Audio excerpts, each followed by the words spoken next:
This concept of void and narcissism, grandiose self, persecutory self, emptiness. A lot of times when somebody is at their worst in narcissistic abuse, sometimes referred to as rock bottom, what that usually translates to me is that the individual is communicating that they have basically tried everything. People pleasing to an ideal perfect self, being persecuted by a persecutory self, modified their behavior to no end, trying to perform for the narcissist to win their favor and their ideal attachment, only to be met with chopping down and devaluation, attempting to minimize as small as possible during devaluation to avoid the hypercriticism and persecutory projections of that narcissistic individual. And then in that minimizing process, on the downturn at the very bottom of a devaluation cycle, when you can't get any smaller, have any less needs, and be more non-existent, narcissistic individual tends to enter a discard.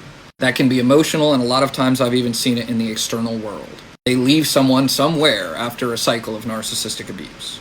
Now, the point of this illustration is to actualize not identifying with that void space, the emptiness that is at the core of what you may be chasing.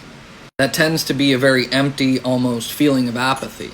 And to understand that stepping off the cycle of narcissistic abuse as soon as I am aware tends to be the best time, because abuse is abuse, regardless to whatever form it takes.